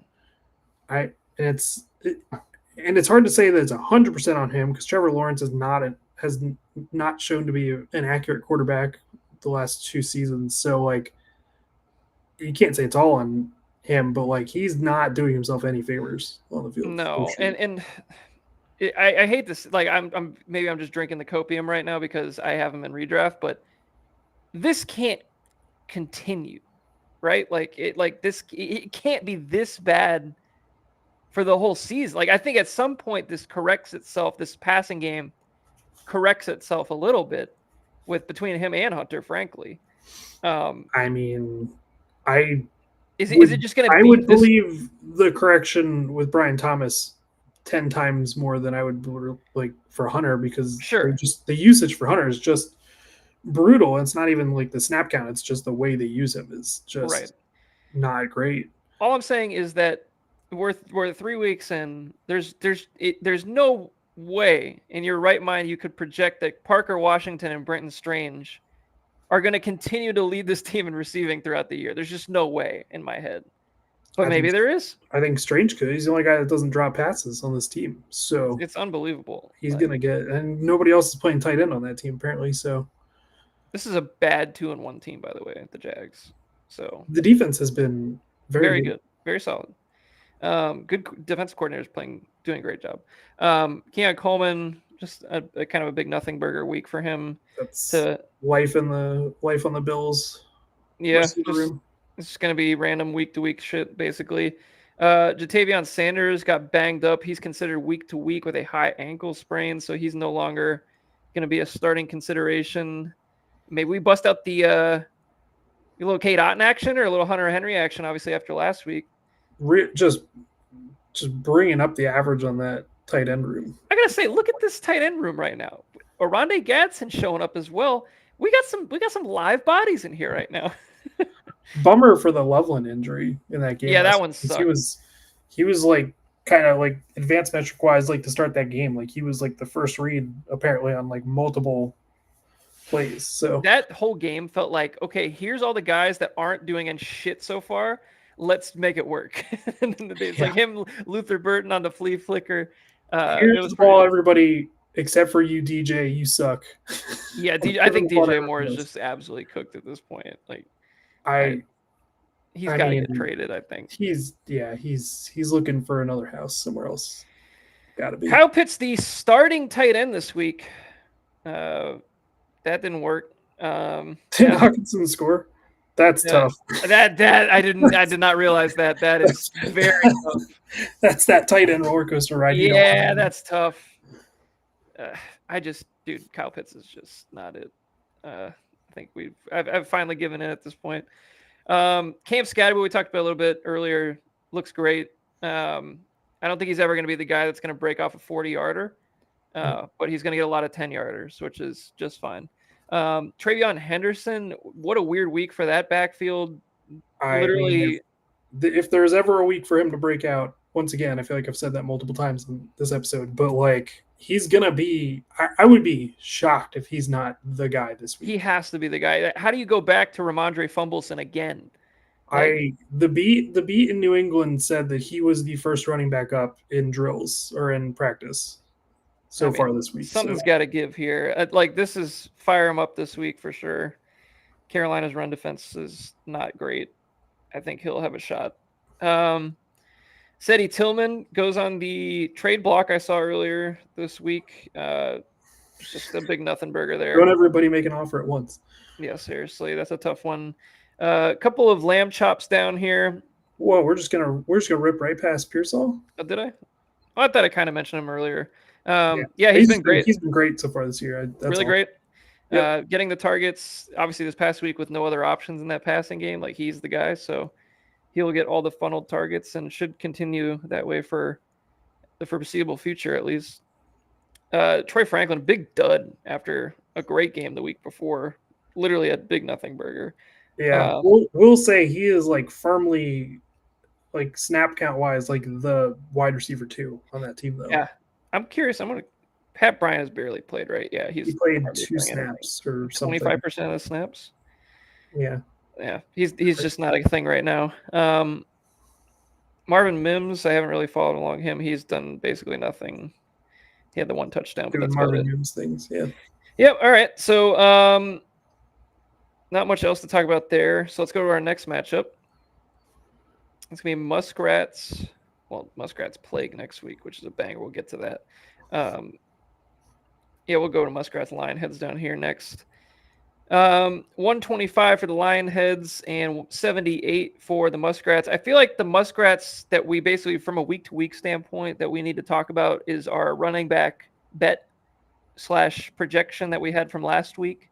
Whereas, how many points will the running back score for the Muskrats? Who are we comparing it to? Kicker? It was like the number 10 kicker or something. Yeah. We need to formalize this week. But the trend has continued. Actually got the George Halani basically in the Zach Charbonnet role this week. Did nothing with it. Frankly, it was terrible. But lost a fumble as well. That being said, he had 2 running backs that had positive points this week, so that's positive. Progress. Once again, Quentin Johnston, he's the number 5 receiver this year.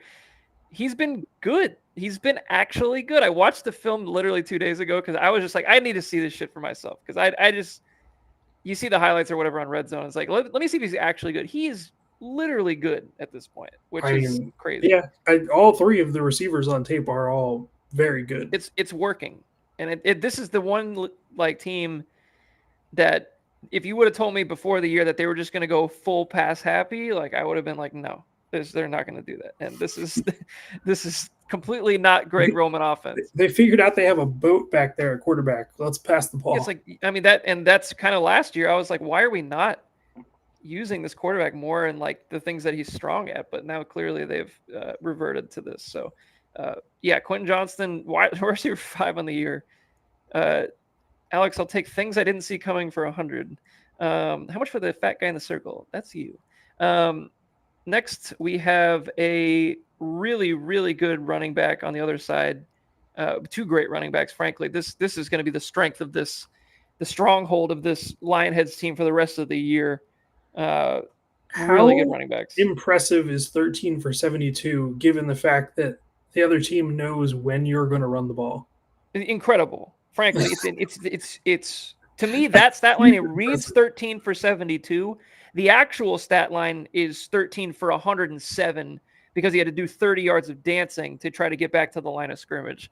Mm-hmm. Bijan is ridiculously talented. Every time I see him play, I actually, when I need to do this week, like when I realize how bad my redraft team is and I get sad about it, I'm just gonna watch some Bijan tape because he is so good and so fun to watch that at least that'll brighten my day up after a bad redraft loss. The only other tape that might be as fun is Jonathan Taylor just ripping off huge chunk gains. I mean, we're talking giant runs, 3 touchdowns this past week, getting all the work basically at this point. He's back to prime Jonathan Taylor from 2021, in my opinion. Like he looks like that guy again for the first time in quite a while. Like I thought I said it years and years ago. I always thought he was like a generational talent coming out of school. Like just, he did shit that like people weren't doing with that kind of workload. And he's still only 26. It feels like he's been in the league for a long time. He's awesome. So I don't see any reason he's going to slow down anytime soon. He does get a tougher-ish matchup coming up, but like not that crazy. He also ran like hell on Denver and they have a good front. So not worry about him at all. And once again, for the Lionheads, this is a very, very important piece of them trying to win this championship this year because the receiving group is just not quite there right now. And these are the guys that are going to have to carry them while we figure out the receiving room here. So obviously, as you can see, Terry McLaurin, 7 points, which was one of his better weeks so far, 3 for 74. Just probably going, apparently he's hurt, which I was not aware of. He is very iffy for this next week. Interesting. That would make it even harder on the Lionheads. Mm-hmm. I did not even know he was hurt, frankly, so that's news to me. Yeah. Cooper Kupp back kind of down to reality again this week. 3 targets, 2 catches, 31 yards. Well, when you've got Torrey Horton lining up around Scory Horton, what can you possibly do? So I wanted to make this point because I know, like, I knew Torrey Horton was going to come up, but there's this trend. He's got to come up. He's going to come up. We already knew that. Scory Horton. But here's the thing. Ever since I remember starting Dynasty and going back, like trying to follow players that break out, generally speaking, there's kind of like a trend that you can follow. Going the earliest one I remember that I paid attention to was Willie Parker back in the day. If you remember the Willie Parker experience, so he wasn't getting all the carries. He was sprinkled in here and there. But he popped in very like big explosive plays to kind of just like pop out and be like, oh, that guy's got some juice. I wonder if he's like a guy that maybe in the future, like if he ever got the touches, like let's see what he could do. And he ended up being a very solid player. Another guy that happened, and this is more specifically for receivers, Tyreek Hill. When he came into the league, he was mostly a kick return guy, a specialist guy. But you could just see it like, oh, this guy he's making plays on special teams. He's involved very infrequently on offense. But when he does get involved, it's impressive. another running back like this, David Johnson, back in the day. Remember, he was only getting a touch here, a touch there, but there was like 60-yard touchdowns, 20-yard touchdowns, like big chunk plays. And I feel like this might be the next iteration of that, where it's like we get these. It's not a lot of volume, but there's a receiving touchdown, a return touchdown.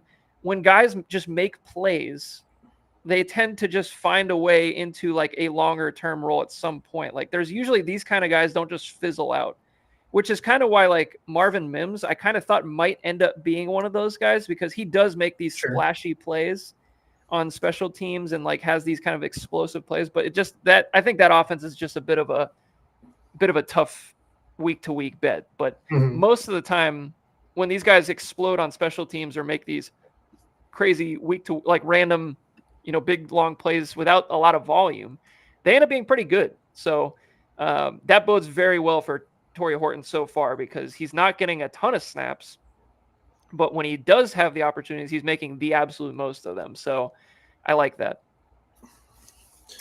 Anywho, that was my monologue on special teams players that actually get a shot. Hey, would you like to take a guess at who's wide receiver 3 on the year so far? Is it Trey Tucker? It is Trey Tucker. Which, who the hell saw that coming? Certainly not me. Just Alex just rolling out wide receiver 3 and 5. Everybody saw that coming. Quit down Trey Tucker. Who the fuck saw that shit? Dude, you could have had. There's no parlay. There's no preseason bet that not a single person in the entire world bet Trey Tucker and Winston Johnson would be in the spots they are right now. That is absolutely insane. That just shows you like how crazy fantasy can be.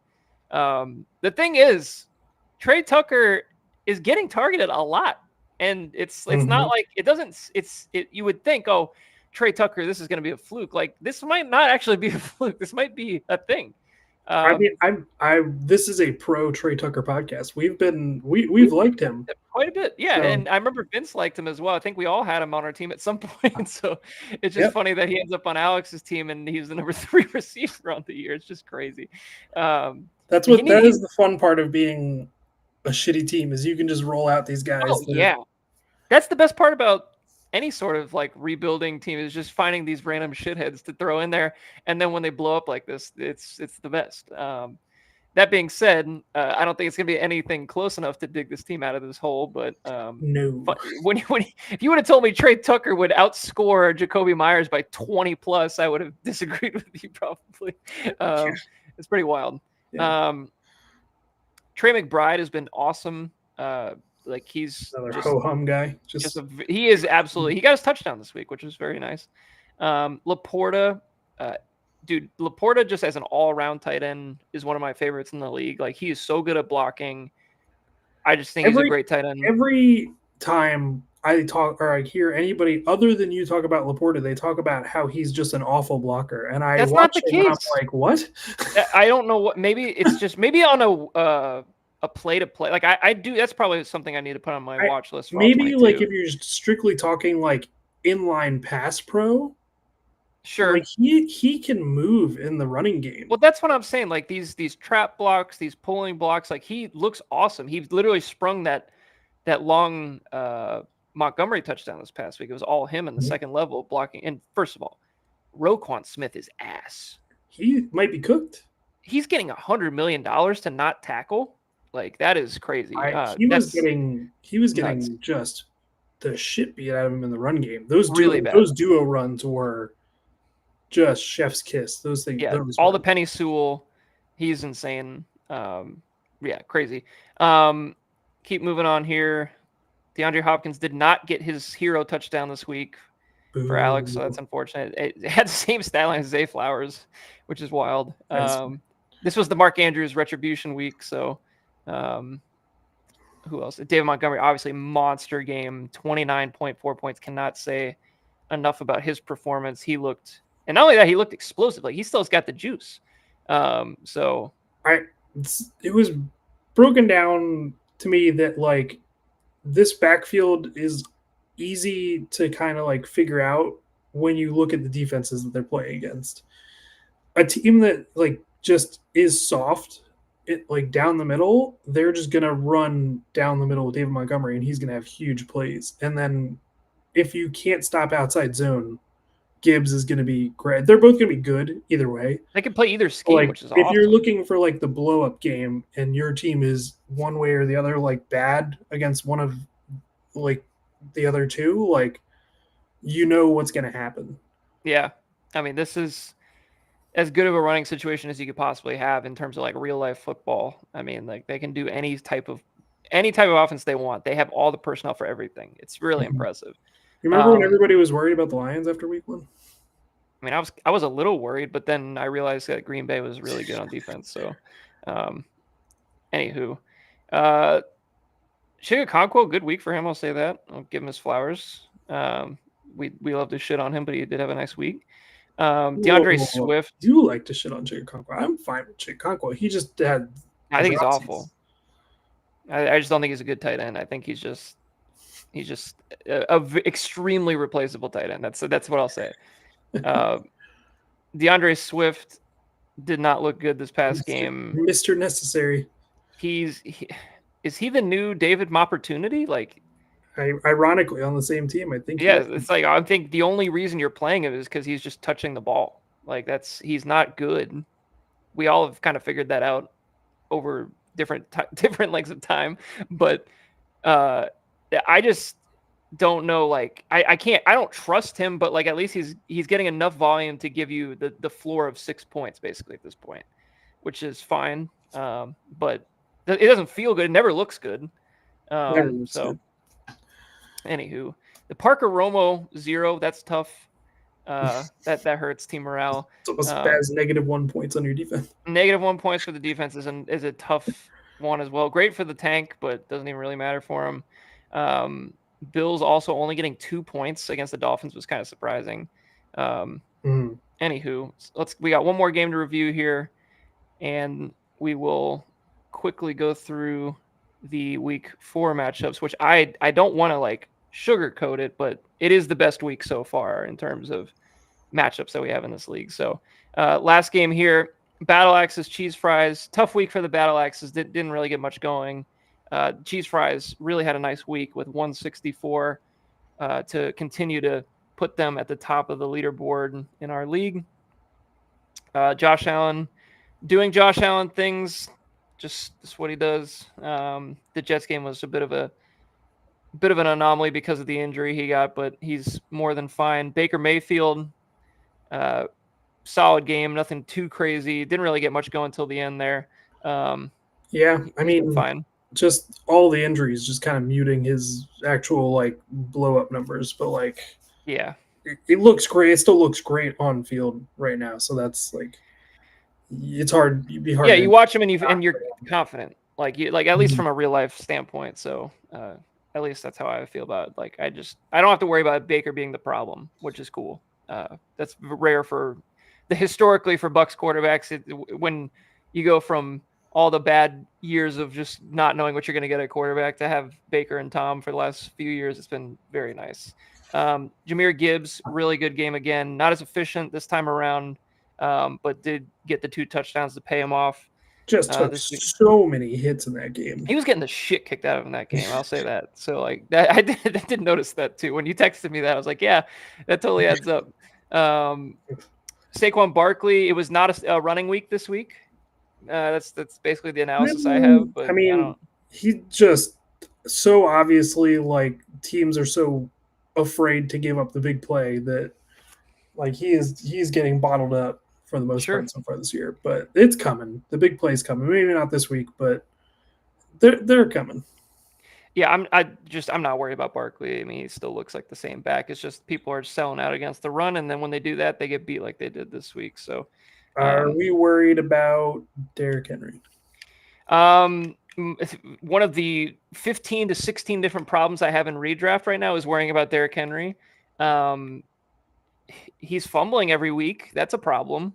That's definitely new for him. He also might be the most inexplicably bad running back at the goal line this year, at least this year. Like they get right down to the 1 and they don't score with him. I don't get it. Like, I just like this shouldn't be the case. I don't know how worried I am because like there's nobody that's gonna take his touches. It's just There's no way for me to say this without just coming across as super biased, but like just like introducing the threat of Lamar as like just taking the ball on the goal line. Like I feel like they don't really do that.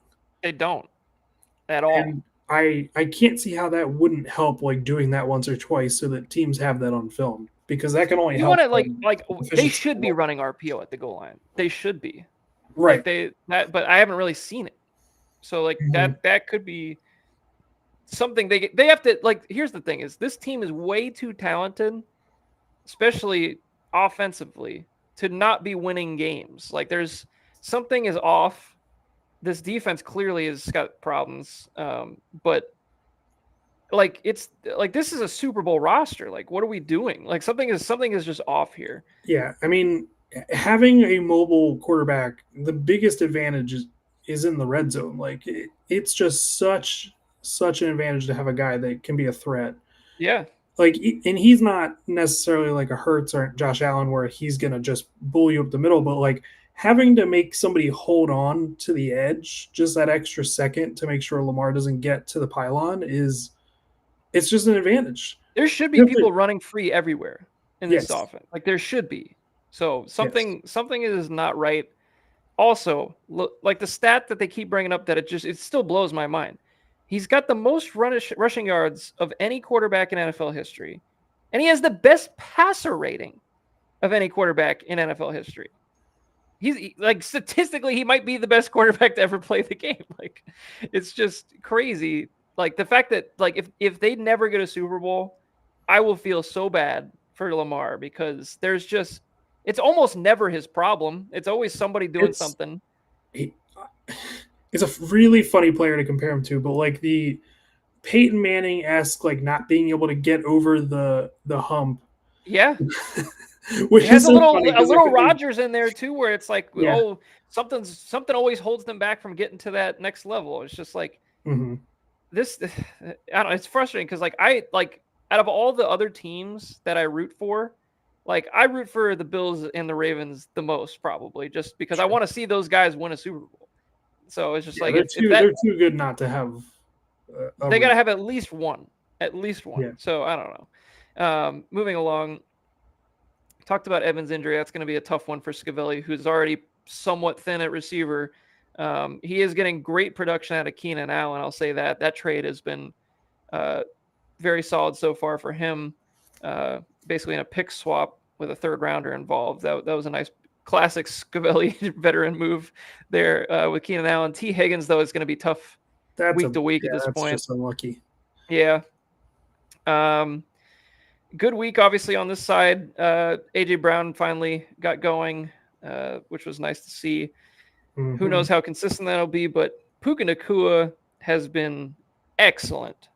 It hasn't scored a touchdown yet, which is crazy. He's a But rushing man, touchdown. he is just so good. Like he is just incredible. And that whole thing this year, like, oh, maybe Devontae would be better. Like, I think he's just too good. He's too undeniably good at this point to say anything else. So I want to say that he is one of the better schedules coming up too, from a pass defense standpoint. Like I feel like he's just going to keep running. He's wide receiver 4 already. Love him. Jackson Smith and Jigba has been great to start the season as well. He's wide receiver 9 so far in the year. He had a 15-point game. He only played 50% of the snaps because I think he was playing with an illness and they were blowing him out, so they didn't really need to play him a lot. So, I mean, He just is better than he was last year. Like he's good. regardless of situation, he's just better than he was Yeah. last year. And this receiving core for the Cheese Fries is just going to continue. This is going to be a problem all year. This is a good team. I mean, top to bottom. These kids have so many problems, but the kids are everybody else in this league. Mark Andrews finally goes off after literally 2 nothing burger weeks. He was the focal point of the offense for most of this game. 2 touchdowns, 91 yards. So it's like he's still there. He's not washed. He still looks good. It's just like when are they going to use Mark Andrews is the game. It's like where in the world is Carmen Sandiego? That's basically where we're at with Andrews week to week. Breece Hall, I mean, nobody's going to get going against the Bucs defense right now. They have a great run defense. I think even Allen was a little bit more efficient in this game. Bucky Irving on the other side of things, just a lot of carries, just not very efficient, but they sold out against the run. Yeah, for most of the game. Just no off. There's nobody left. Yeah, they're literally playing guys that were not on a team at all or on 2 practice squads. It's a tough go right now for the Bucs line. So, but he's still getting his points. He's got a good floor, so that's nice. I will say as an Eagles fan, if they don't take care of the running backs in the pass game this week, I will be so frustrated because that feels like the only way that they're going to be able to break like explosive plays off in that game. Yeah. I mean, we're not going to be able to pass protect long enough for an explosive play to happen down the field passing wise. It's going to have to be screen plays. It's going to have to be crazy, creative shit to make this work because I just don't see it. And I assume Quignon's going to be all over Ekbuka. So it'll be interesting. Moving along, we had James Conner, ripped for this year. Hate to see it. Tough one for him. That's going to be a little bit challenging for this team to deal with, but luckily this team has a lot of depth at the running back position and the receiver position. So flex play wise, he'll be just fine. Tony Pollard, kind of just a whatever game. Just keeps doing his thing. I mean, he's just getting carries. Just nobody. There's no competition in this backfield whatsoever. It's the Tony Pollard show with Cam Ward basically. Garrett Wilson, I benched in one of my other leagues because I don't know why I benched him, frankly. I'm an idiot, but I just thought it was like, maybe this is a game that he doesn't go off with Tyrod or something. I should have realized that Tyrod was going to target him every single time. There's just nobody else. It's just literally nothing else. Like Tyler Johnson, Allen Lazard, like it's horrible. It's horrible. So I will not make that mistake again. Ramondre, as we said, Ramondre fumbled. He fumbled twice, lost both of them. He has 9 fumbles in his last 18 games. That's horrible. That's just like Vrabel's not going to put up with that shit. He's just not going to do it. So that's going to be a tough start from here on out. Nothing really else there. All right, let's go to next week then. We'll wrap this thing up. So as I mentioned, and we've talked about it multiple times leading up to the season, this is the week, man. This is one of the best weeks of the Dynasty year from a scheduling standpoint. You have Armadillos, Cheese Fries, both those teams in the top 4. Long Gamers, Baton Rouge Bombers, 2 teams that are very much in contention. Muskrats, Plague in the Tank Bowl.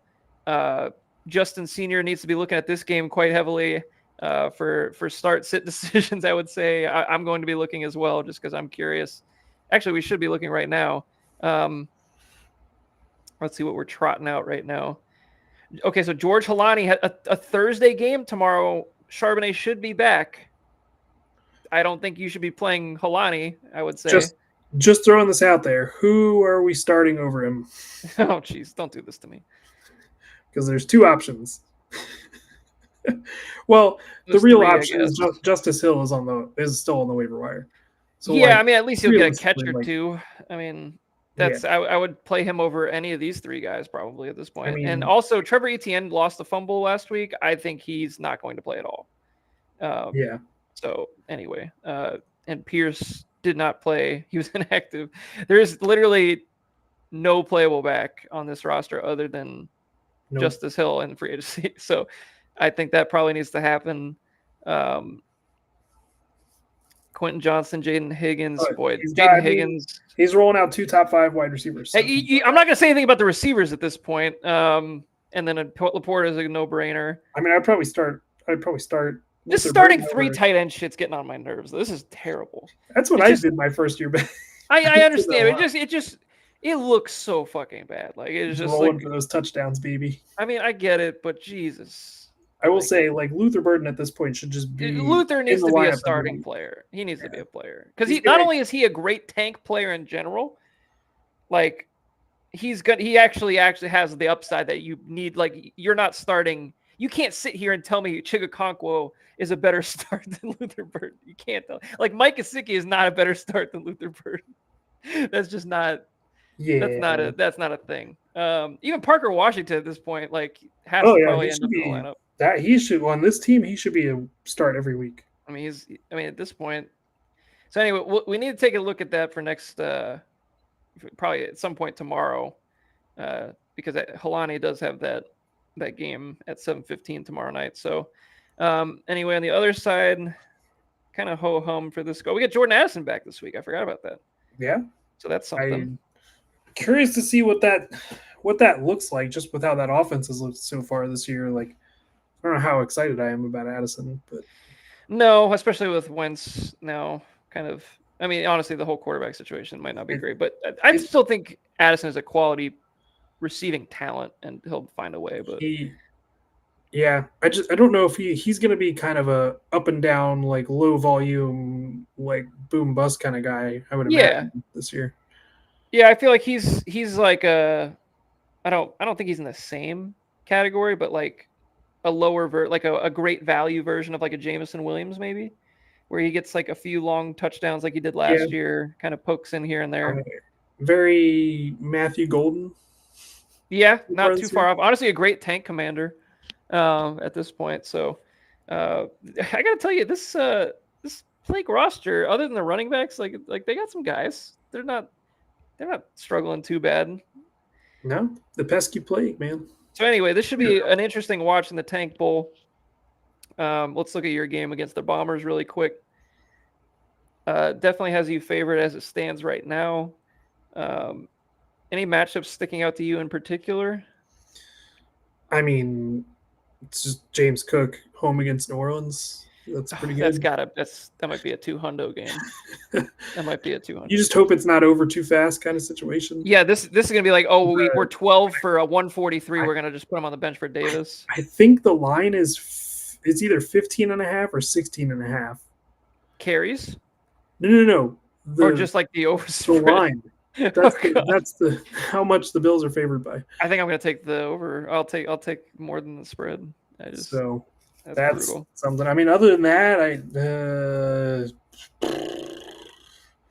I've got a couple of guys going on the Monday night game against Cincinnati. Sutton and Dobbins feels good.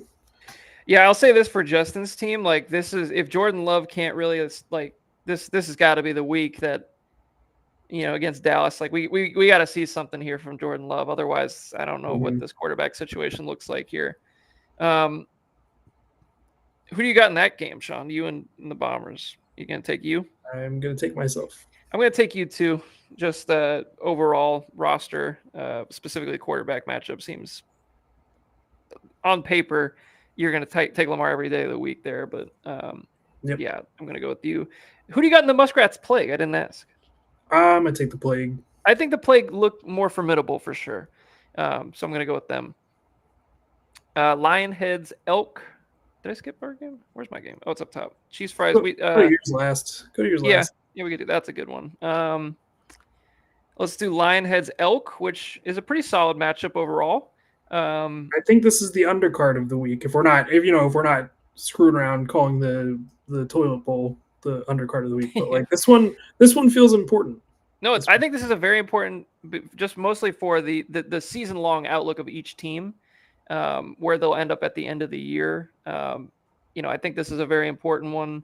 Like you mentioned, I am getting, by each passing day, more concerned about this Elk quarterback situation. I've been saying it. I know you've been saying it. I tried to not believe it for a little while. This is bad right now. This is real bad. Stroud is not fantasy worthy really at all, in my opinion, at this point. I mean, if he can't put together I don't know, what do you think, 18 to 20 point week this week against Tennessee? Like, I just don't. At home? Like, what are we doing?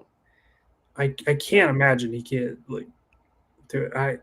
I mean, with all the resources that Dustin has, you got to do something if you feel like your team can make the playoffs. Like that's malpractice if he doesn't make a move after this week if it's not working out. Yeah, I mean, it's not to say like it's not like there's no quarterbacks that you can go out and acquire. There's teams, number like Scavelli's team has 2s and 3s, and I mean, he's got plenty of guys. There's plenty of guys to go get. It's just a matter of are you going to go get them. Yeah. Any other interesting matchups I'm looking through? Not really. I'm curious to see if Genty can get off the schneid. Not that it's his fault, but Chicago is a good matchup. They did play Williams pretty hard last week on the ground. And then, that team just doesn't seem like they have a good identity running the ball yet either. The tight end matchup is fun. I do like that. That is a great, fun tight end matchup. Christian Kirk as a starter. That's an interesting one. Spicy. It is spicy. He does get Tennessee. That's we're trying to cancel out the quarterback. I do love the hustle there, so I'll say that. And it's as you mentioned, It seems like a blow-up game potential if Stroud can get off the schneid. I would be starting Golden 10 times out of 10 over Kirk. He is so due for a long touchdown, and the Cowboys are just so eager to give up a big play. Yeah, I mean the Cowboys literally they don't have a secondary. It doesn't like it's barely there. I think this is the game where Golden is just pops. You would think. I mean, I'm gonna whatever his line is on Prize Picks, I'm gonna take the over. Like whatever the longest longest reception yardage over under, like if it's like a 20 catch kind of thing, I would take the over. That would be my bet. I feel good about that. I feel very good about that.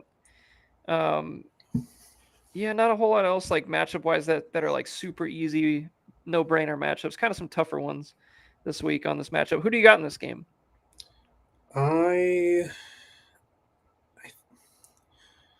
Tough matchups for the running backs this week for Vince. You don't love to see that for more him. Challenging. I think I feel like there are some players that are really ready to have like a bounce back week on the Elk. So I think I'm going to go Elk, but this is definitely the tightest game of the week for me. It's really tight. It's funny because I just think that these running backs on this side, on Vince's side, are just so top end. But then you look at the receivers, and we're really scratching and clawing without McLaurin. It like you said, very tight game, tough one to pick. I think Egbuka might have a tougher game if he does get the Quignon draw for most of the game. Mm-hmm. I just don't trust Stroud. I don't trust Murray either, frankly, but I'm going to go with the Lionheads here. That's it's a tough quarterback matchup, man. That is tough. Against Seattle too on a short week. Do you consider Bryce Young? You can't play Penix after. You cannot play Penix after. I don't think Penix is playable, but they put up. I mean, Kyler put up 6 points and 18 points last year against Seattle, and Seattle's defense is better this year. I think Kyler stinks. So that's. Yeah. I think we're just at Kyler. There's stinks. also that part. I mean, at least you get 10 points if you start Young. I think that game also has potential to be a little high scoring potentially as well. Yeah, so. New England's defense has not been inspiring. I mean, it's one thing. Pittsburgh is just not very good offensively. So I don't. That's an interesting one. If Christian Gonzalez being active or inactive this week would actually determine that for me. But the problem is Kyler Murray plays tomorrow. Right. Yep. So, that changes things. Yeah. I mean, I'm still going to go with the Lionheads just overall, but there's decisions that could be made starting wise on the Lionheads over the next couple hours here, a couple days. So we'll see. And then we have Battle Axe's Lambs. Solid game, but with the Lambs having literally Lamb hurt at this point, receiving core is a bit struggling at this point as well. I will say being projected for 113 points without CeeDee Lamb is kind of impressive. Very impressive, and I think we do need to talk about how James managed to pull together a very solid running back room at this point, because we went into the season thinking it was going to be TreVeyon Henderson, and we thought Judkins was not going to play, and we're really concerned about like how that would shake out. Like, he's got 2 top 16 running backs week to week at this point. It's just the receiving room has kind of fallen apart here a little bit. So very interesting. I think, like we said, like this could be the TreVeyon Henderson week with the Carolina matchup. Tyquan Thornton has been good the last couple of weeks for fantasy. So Mars, you're 15 on the year right now. So it's as bad as the situation kind of looks with no Lamb and Brian Thomas stinking it up. You got Justin Herbert. You got 2 excellent running backs at this point. It's not as bad as it seems when you consider everything else. So I think this is another game where I could see Scavelli's team underperforming, because I think you got 2 tough running back matchups again. You got Barkley against the Bucks. You got Henry against Kansas City. Is this a Lamb's potential? This is not. I really wouldn't love my position if I'm the Battle Axes this week. I think I'm going to go upset here. I think we're on upset alert. I think there might be a couple of maybe players like swapped out that I would think about on both sides. That Jets defense, I think Ollie Gordon is alive for absolutely touchdown. I think I honestly would consider Hunter him Henry's coming off a huge game. I think TreVeyon Henderson is this has got to be the week. This is also a sneaky play right here. Kevontae Turpin, no CeeDee Lamb. He has been getting touches. He's going to get more this week for sure. Yeah, that's kind of I kind of like that. Yeah, I don't know. I think this is a you just hope you don't lose anybody else kind of week for Dallas, because yeah, true. I mean, what is Micah Parsons going to do in that game with how many injuries that offensive line has? He hates Dak. If there's a 0.5 sack over in Prize Picks like there usually is, I'm taking that 0.5 sack. I'm thinking like 3. I would say 1.5 minimum. Like that's the line, 1.5. Like the line probably should be 2.5. Yeah, it's going to be bad. I'm curious. I'm looking up right now. I need to see this. This is a side quest here. Sorry. Can you bet a player to be the defensive player of the week in the NFC? If I could, I would. I would do it. I would bet the house. Oh my God.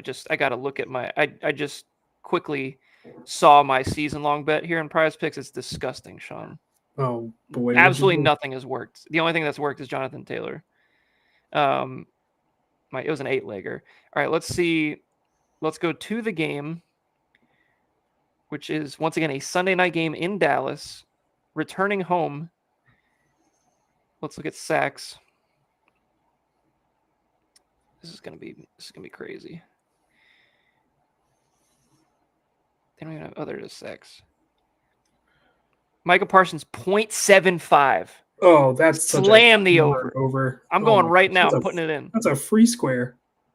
0.75. Wait, let's see what the Goblin and the Demon one is. It's 0.5. They don't even give you the secondary version of that. All right. Well, I'm making that bet right after this. Anyway, sorry for the side quest there. I'm still going Lambs. There's something. I feel like this might be the upset week. It's just I could see a world where Scavelli's team doesn't reach that 130 projection and James pulls it off. I will say I think I'm playing Brenton Strange over Harold Fannin, as much as I love Harold Fannin. I think Harold Fannin, he's actually good. He is good. That team is bad. That team is very, very bad. Yeah, Brenton Strange has been good. The usage for Strange is just too strong right now. I think he's like probably a low end tight end 1. right now is I like a think play. you could play him as a like tight end, like you said, like a 10, 11, 9, something Mhm. like that. And maybe if he gets a Yeah. touchdown, even better. All right. Game of the week. Game of the week. Let's do it. All right. So armadillos, cheese fries, 2-1 armadillos versus the 3-0 cheese fries. Both teams pretty healthy at this point. Looking quickly at the injury situations for each team. There's not really anything super notable, I don't think, except for James Conner. Um, he's got the backup though, Trey Benson, who he's got in the starting lineup right now. I also forgot that we have 2 Monday night games this week, We sure do. and I don't like it. They Why both we do suck. this? And they're not good games. Like it's just like, what are we doing here? The Jets Miami one is going to be a fucking tough one. That That's one might gonna be fun just for just for the shits and gigs. the shits and giggles. Like, Yeah, we might have to do a watch party for that one just to keep it interesting. what? All right, yeah. Josh Allen against New Orleans is just That's scary. I am devastated. I am hiding already because that is going to be bad. Hurts against Tampa, who generally I want to see if they play Desmond Watson this week for the tush push. That's what I don't know. I think it might actually Him and happen. Vita Vea just in the middle. I think it legitimately could happen. I know people are saying no, but I think it's going to happen. If there was ever a time to break out the jet sweep off of the formation, now would be the week. Yep, just do a little pitch play to Jahan Dotson or something stupid. Yeah. I will say, worth noting that Brock Purdy is on sleepers projected for more points this week than Jalen Hurts. I mean, he's coming off the injury, which I know he's been practicing. Home against Jacksonville, who's been pretty good. Pretty good. So, I also think Caleb Williams isn't like a horrible start either, frankly. Like, I mean, I know the Raiders are fine defensively, but he could be good. Yeah. Been QB3 all year so far, so. Yeah. I mean, you roll with Hurts because, I can't bench the Hurts floor coming off is of 35. Yeah, we're going to get – I mean, obviously the KC game was an anomaly, but I think we're good for 15 to 20 there probably, so. What's more interesting are some of these other matchups. Jacobs against Dallas. That seems really good. Dallas is down. I think Kenny Clark got hurt as well last week. So these running backs, I don't love the matchups for my running backs against his. I think like his running backs take the W there probably overall. Just for matchups. Nobody has run on Cleveland, so no, that'll be curious. That's a good litmus test for yeah. Nice word. Who's gonna do what? Yeah, here we are. A-Chain against the Jets. They played the Bucs pretty hard last week. I don't think they're gonna be scared of Tua really. So I don't know. That's a weird one as well. I think he's just good for his 9 points and go home kind of a thing. I mean, that could be a blow up spot for A-Chan if he can get the end zone. Let's look at these receiving matchups. Nico against Tennessee, like that one's got to hit. That one's got to hit. Yeah. Jefferson against Pitt. That's that Dublin, or is that the London game or Dublin? I can't remember. Pittsburgh is the London. Yeah, Minnesota. The early morning game. I know that. Yeah. Yeah, I don't love that. Caleb or Odunze against the Raiders. That's fine. Love that. Yeah. Jackson Smith and Jigba against Cardinals should be pretty good as well. In theory, Puka. I'm just scared of Puka and JSN every week at this point.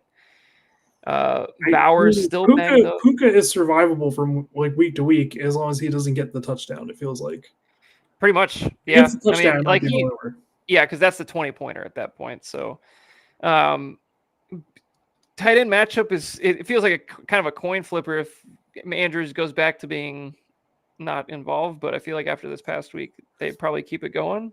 Bowers is like I just want to see Isaiah Likely back this week. Just as interesting. That's a good point. Hampton will now be getting all the touches. I mean, that's a top 10 RB play this week. That feels good. Yep, feels good. Breece Hall against Miami, that also feels pretty good. Yeah, not a whole matchup wise. There's no complete no brainers. I would say on. I will say I've already taken the under on rushing yards for Trey Benson in that game tomorrow. I probably should do. Maybe I'll loop that into the. I did a profit boost, I did team total under 21.5, Trey Benson under 54.5 rushing yards Ooh, in I Seattle. think I'm gonna take that. How many rushing attempts did it have? Do you remember or no? I do not. Because I feel like I'd take the under on that too, because they're gonna be down. Mhm. Interesting. Okay. All right, Sean, who do you got in this one? Oh boy, I really, really like the spot for Achane and Dunze and Hampton on your side. I really like Allen Jacobs. Nakua, who Kenny Moore is hurt for Indianapolis, so that's Mhm. not great. I think Jigba also good. That's a tough one, man. I will say Garrett I Wilson do against feel Miami better secondary. I feel better about my flex players than his flex players. Yeah, I mean this. I know we're talking about Vince and Scavelli's game being close earlier, but this one is also right there. I like his running backs more than mine this week. It is tough. I think in this matchup, like specifically the quarterbacks like this, I don't see Hurts blowing up in this matchup. I think it'll be more of a ho hum kind of game. I gotta tell you, if I knew Bowers was rolling at like 100%, Yeah, that would be a huge difference maker for me in this matchup. I I agree. I think I'm gonna ever so slightly go with the cheese fries this week, but Yeah. this one is like 51-49, 50 and a half, 49 and a half. I think the one that really could break the tie is the Josh Allen New Orleans. Like that's, I mean, that could if Yeah. they let him play the whole game. Yeah, you're really hoping for that game to be a repeat I of needed Seattle last Yeah, I week. need 38-3 at halftime is what I'm looking for. Yeah, we're looking Like, for like Ray I'm looking Davis big to play James the Cook whole second numbers. half. Trubisky playing the fourth quarter. So for that reason, like I think if I was picking the game as a non-biased person, I feel like that would be I would slightly lean towards his side because of that. The Jacobs matchup is very good, and there's a couple like Smith and Jigba has been great all year. Yeah. I also think his Denver against Cincy matchup, his defense matchup, is significantly better than mine. Yeah, you don't have Because another I don't have defense? good matchups this week really for defense. Ooh.